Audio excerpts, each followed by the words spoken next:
Hey there, this is Galan with the DTALKS Podcast, coming to you with episode 3 of A Big Man's Battle of the Bulge. I actually recorded this numerous times now. Last night I actually had like a 12-minute episode where I talked about all the stuff I wanted to talk about and actually tried some canned crab meat. It was like legitimate crab meat, not imitation crab, and I had my phone set on picture instead of video because I'm a genius.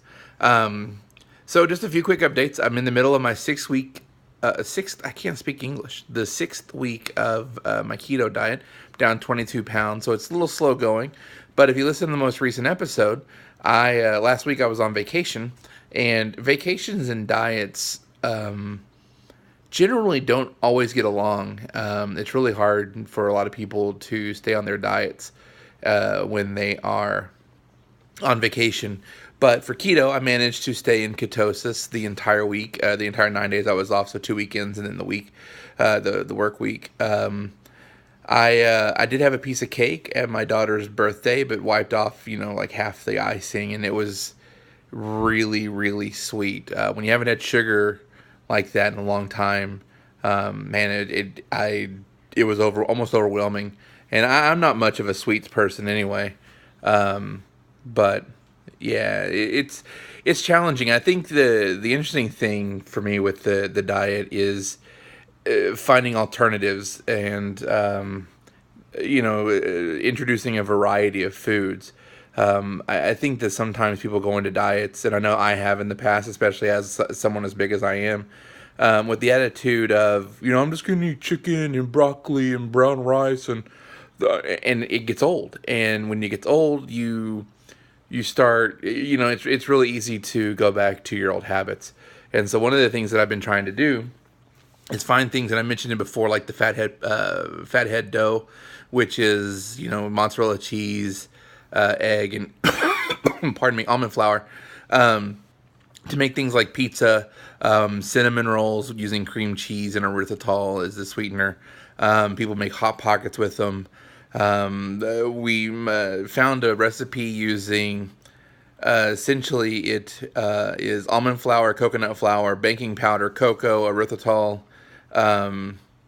which by the way is really, really sweet for an artificial sweetener, an egg, butter, and maybe something else. And basically you put it in you melt the butter in a mug, you put all the flour and everything in there, and then mix it up, and then mix up the egg into it, and then you microwave it for 60 seconds, and it basically makes like a muffin, like a chocolate muffin, which is amazing because it's a sweet thing that I can have, but it only has 4 carbs. Now, granted, it has 400 calories because there's flour and egg and butter and stuff, but 4 carbs for something that to me is really, really sweet, and doesn't affect my diabetes because it's artificial sweetener.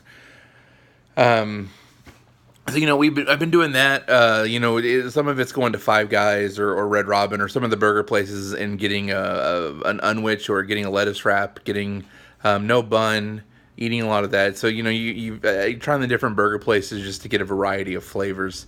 But, now that I'm a month and a half in, or starting my month and a half, it's really interesting the willpower that I have to resist temptations, like when we're out and about, and when my sister-in-law was in town visiting my daughter, because if you weren't aware, she turned 5 on the 17th, so that's a milestone birthday to me. I think that was my first, I talked about it on the podcast, but when you have memories, you have like flashes, like pictures, and then you have movies that, you can remember.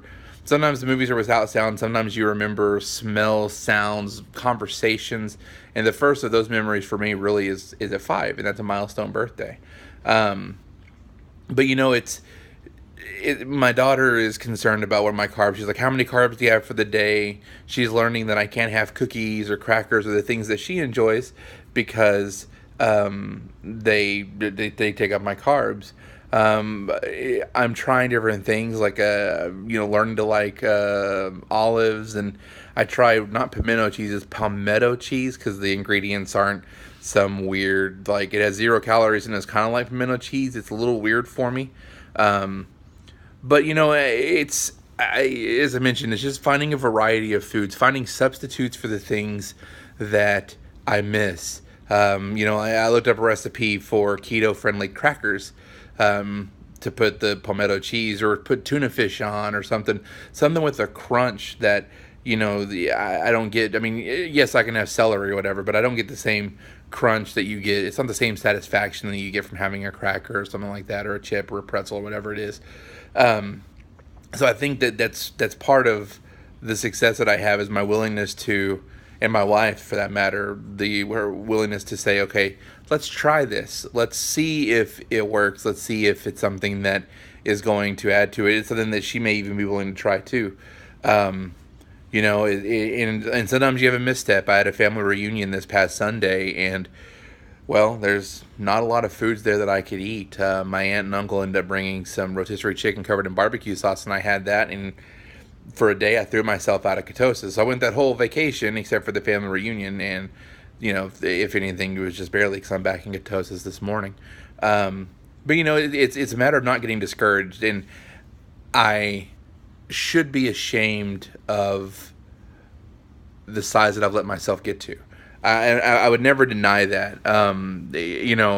But there are times where I've talked about my weight, and you get embarrassed about it. And I think there's a difference between embarrassment and shame, and feeling ashamed for what you've done. I'm not embarrassed, or I was embarrassed, but I'm not ashamed. I accept what I've done. This is not a thyroid problem. This is not a stress problem. This is a lifestyle decision that I made. Decisions that I made to eat certain foods, to not exercise, to not care really, when we get into a relationship and think, oh, I got it made, I don't need to take care of myself, and realizing way after the fact that I do need to take care of myself. Especially now that I have a daughter, I need to be around for as long as I can for her, be around for my wife, because I may have a good life insurance policy, but that doesn't mean that she wants to take advantage of that, because you can get a 6 or 7 figure or 8 figure, if you're lucky, life insurance policy that doesn't replace the partnership, that doesn't replace the camaraderie you get with a spouse. And so I really have to take care of myself. So for the record, and I don't disable comments, so I know that YouTube can be a cesspool of comments, but it's I'm at 373 at the moment. That's pretty big progress for me.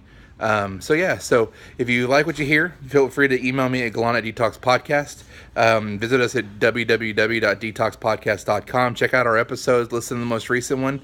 And, if you have any comments, feel free to email us at dtalkspodcast@gmail.com. Like us on Facebook, follow us on Twitter, all that fun stuff. Thanks so much for watching.